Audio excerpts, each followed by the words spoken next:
If you had a sort of a hope or a message for what's happening right now, given sort of the dialogue that we're having about women in Hollywood, do you have, like, is there something that you want to happen that hasn't happened, or do you feel like there's something that still needs to happen?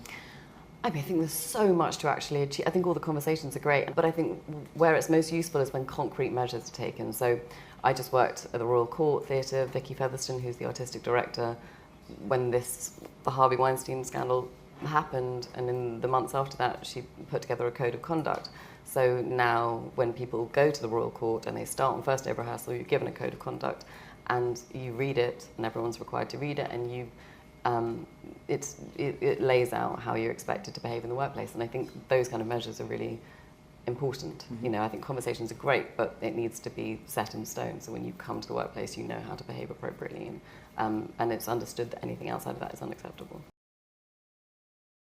And a whole generation of young women that are coming up now in their careers get to sort of see this isn't acceptable, because that wasn't often the case. But I think it's also about young women coming through the industry feeling empowered to have their opinions heard as well. I don't think, I think it doesn't necessarily even need to be about abuses of people. I think it's more about feeling that your voice has as much value as the men around you, which I certainly felt in my career earlier. And it comes with youth and immature, but I think very oftentimes I felt like my voice didn't matter as much as the men around me in conversations about work, and I think there are young actresses now who'll come up and feel stronger and better because of what's happening at the moment, and like what they say matters, and they're allowed to have opinions.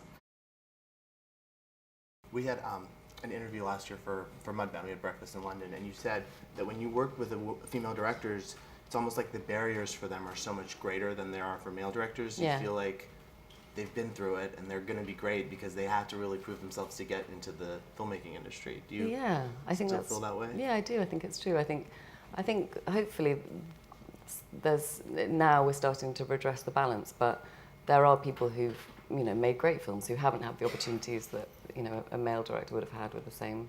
I mean, Dee Reese, for example. I banged on about it last year. But I think she should direct everything.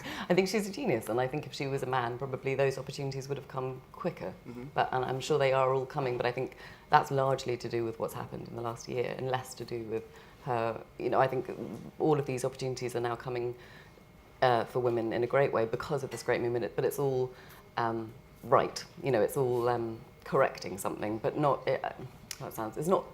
Anyway, I'm being inarticulate, but all I'm saying is that essentially there's been an injustice there's no meritocracy, but there's been a massive injustice towards women directors in the past, and hopefully that's starting to be corrected. What do you look for when you look for a part? What are you looking for because you've had such a varied career and you've played such character-driven roles. What are you looking for when you're given a script? I think just realistic portrayals of women. What I really enjoyed about reading Wildlife and playing that character was that all of her flaws are on parade. I mean, she even says in the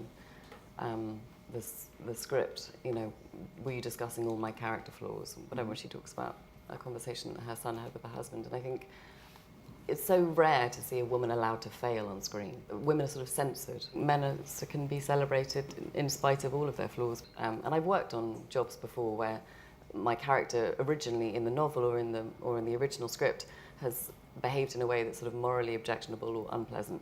And we've played those scenes on set, we've acted them, and then when it's come to the edit, they've been cut out. And I've asked why they've gone.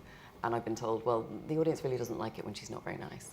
And I think that was such a false misconception. I don't think that's true, and I think unless you show someone's flaws, you're not seeing a full person. So what I love about Jeanette is that you see all of the mistakes she's making, you see her failing, and she's not being a great mother and she's not being a great wife, but that doesn't define her as a bad mother and as a bad wife. And I think when women are on screen, oftentimes if they make mistakes or they are failing, they are often the villain, and she's not the villain, she's just having a really hard week.